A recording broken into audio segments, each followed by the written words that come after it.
Hey, what's going on? This is DJ Kid Magic Rock, and you're on Conversations with Magic. And I got a special treat for you guys today. I got DJ Phaze, and he's gonna come in and we're gonna talk, and we're gonna let y'all know how history was back in the day in Columbus. What's happening, y'all? In the building right now, I got the legendary DJ Phaze. And we're gonna talk with you guys. We're gonna actually chop it up, and you guys are gonna hear some history, our history, and some CO history. So introduce yourself, my brother. I'm Phaze, the old school cat from back in the days. Grew up with this man. Went to school together and had a good time. Learned a lot. For sure. So I'm gonna start with a backstory like I always do. Phaze, what influenced you to become a DJ? What made you want to become a DJ? I went to a talent show in Franklin Junior High School. These guys were dancing to Planet Rock. It was mixed with numbers and play at your own risk. I didn't know how they did that. I said, how they mix all three, because I knew there was all three different songs. I wanted to know how they mixed it. So I went on this mission trying to figure out how they did that. End up talking to Wiz. Met him somewhere. He ended up selling me my first turntable. But then I started going to school at Fort Hayes with you. Don't tell him yet. Don't tell him. We're gonna get to that. We're definitely gonna get to that. Okay, keep going. I'm sorry. So, at first I was listening to a lot of rock and roll because that's all we kind of had. But they had the radio station started switching over to DJing at night. So we back in the days we used to get WDMT in Cleveland. We used to have the aluminum foil on the antenna so we could get the station, and they would mix 24 hours a day back in the days. So my favorite song back in the days was Space Cowboy. That's what set it off. Because when I found that record, I started hearing other stuff. The Electric Kingdom came out, and all those things. And so I finally figured out how they did it because Wiz showed me. I was like, okay. So him and Doc, they did an exhibition up there in his apartment, and they were spinning back to back in circles. And I was like, that's awesome. So at that time, I wanted to learn. And I didn't even have a mixer I was working at Wendy's, and I had a big old boom box. So back in the days, we just hooked the turntables in the back of the box, and your volume knob was your fader. That's right. So my mom used to get all pissed off at me because all I would buy is Pumas and records. And to this day, I still wear Pumas. But back in those days, hip hop, I felt to me was a movement. It was something that was our music. It was something totally different. It wasn't nothing like the 60s and the Temptations and nothing like that. But it felt good because it was graffiti, beatboxing, rapping. I did it all. So DJing just stuck because I was a drummer first. So I didn't know that. I still got a set. Okay. So y'all see the struggle is real, with the fader, with using the volume control as a fader. A lot of DJs got Serato now. They don't know about paying dues. And I'm not dissing you, but we really had to work really hard to make it happen. So that made us doper because we respect it now when we get on Seratos. It's like we got the full knowledge of the whole spectrum because we started from ground level. And like my man Phaze said, he was making it work with the boombox and the fader. We made it work.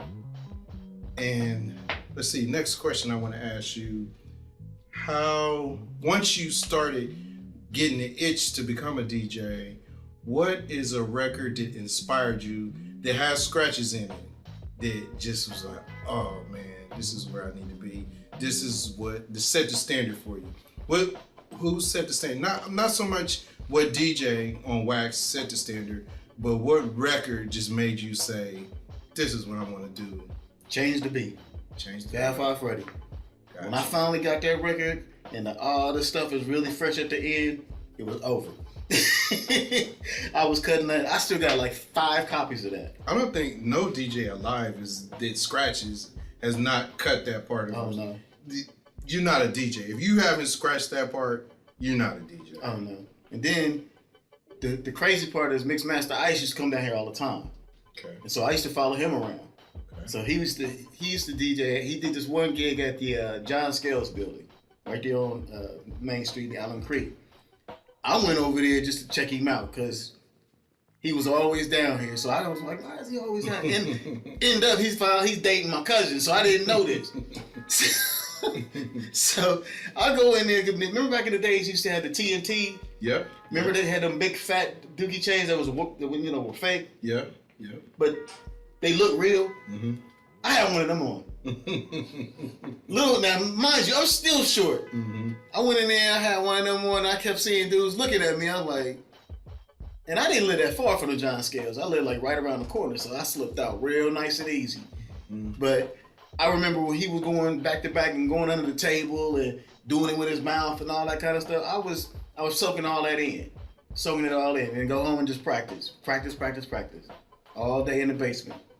It's dope. It's dope, and it definitely shows on your sets. Your practice pays off, because I remember seeing you at the Groove Shack, killing it, just cutting up. And you always been, what I respect the most about you is you always stay true to hip hop, and you never stopped. It was never a point where you just chilled out. You just kept it going, and your set is not like nobody else's. Like you said, you like rock and roll. How you mix that stuff in, I respect that, because you don't see too many people doing that. You always come with something different, and that's dope. It's dope. Okay, bro, we gotta let them know, man. We gotta let them know. Every time that I bring somebody on here, it's a special story, and this story right here is this guy right here was my friend before I was even cutting. I mean, we went to Fort Hays. Matter of fact, I'm gonna let you tell them. Oh man, we went to Fort Hays Career Center for broadcasting. We were supposed to be broadcasting, but our teacher hated us. His name was Mr. Gray. Mr. Gray. Mr. Gray and Mr. Crawford, but Mr. Gray hated us. It was me, Mike, Gray Curtis, DJ Cass, and Tony Scales. Rest in peace, Tony Scales. And our teacher, well, we were always messing up because we were supposed to do projects and we were always doing hip hop stuff. Yeah. We were always acting up. So he called us the 4 boneheads, and we just stayed in trouble. But he hated us. He hated. Tell him. He hated us, man. We would always be in the class cutting up. Then we had DJ Martin. Mm-hmm. Everybody had a crush on her. Mm-hmm. But we still talk to her. I still talk to her online because she's on Facebook. But he used to hate us so bad. But we learned so much in that class. We sure did. We learned how to splice and edit. Mm-hmm. And we had them whack turntables. The turntables themselves wasn't bad. It was just that I think CTNT had something mm-hmm. similar to those. They had the tone arm that wasn't connected to the turntable. Mm-hmm. That was weird to us. It was very weird. But remember how we used to just sit there and practice all day long in class. And our teacher hated that. He hated it. He hated us scratching. This is before, I heard now they had 1200s there. But the year after we left. That's what I heard. It broke my heart. But they didn't have 1200s, so we made it work. So that's why I want to really emphasize to the youngsters that are starting out as DJs. We really had to work hard. Y'all really got it easy. And I don't think y'all know how easy y'all got it. But when Jazzy Jeff came out with the Transform scratch, we had to go home, slow that record down, and practice that. Try to get the scratch. When Mixmaster Ice did the Thank you. We had to practice that. There wasn't no video. There wasn't no instructions. We sat there for hours and practiced it. Wasn't no tutorials on how to do this cut. Wasn't no YouTube. And what we did is we practiced in their footsteps. And I tell Mixmaster Ice this all the time. I scratched behind you while you were cutting, but once I got it, I incorporated that with my style. I didn't keep that. I didn't just swagger jack for no reason. That made you a better DJ, because then you had something to move with. You know, that's like if you just study Michael Jordan and you take every move, that's not cool. But you learn and then you do your own stuff. And that's what we did as DJs. We used him as a teacher. He was a teacher, he didn't even know it. Mixmaster Ice was a teacher because we walked in his footsteps. And that made us better DJs. Then when you start doing the cuts is just the mayonnaise, the ketchup. The DJing part, you know, getting your ear together is what really matter. That's right. That's why we bought so many records. I mean, I remember getting my fingers dirty every week. Every week. I remember cutting school to go see Crush School. I remember all of those days, you know, doing things as far as hip hop goes and making those sacrifices, because this was something that we felt it did. That's right. You know what I'm saying? We felt it. It wasn't nothing that we didn't have from New York. Jailbait came out.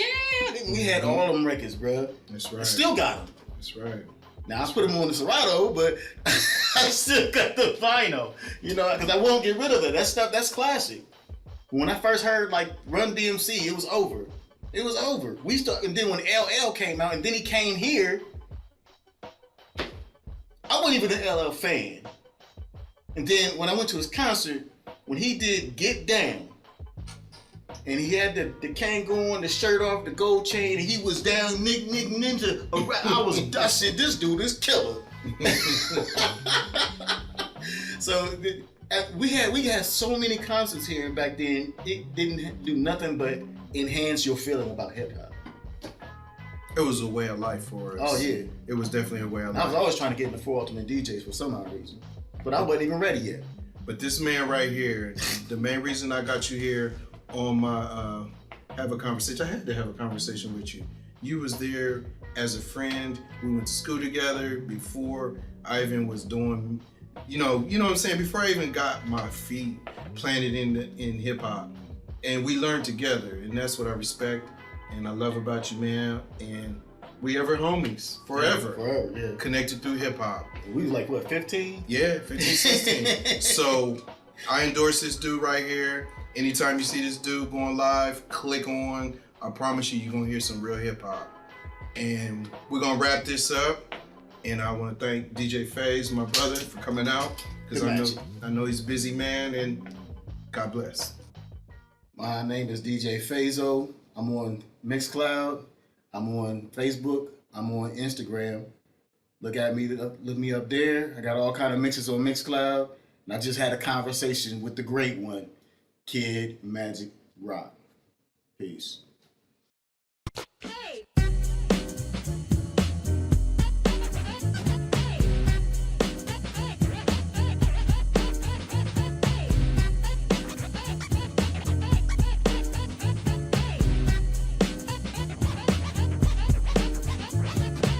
Still on the borderline is surely like this. Approaching of a UMC is purely hypeness.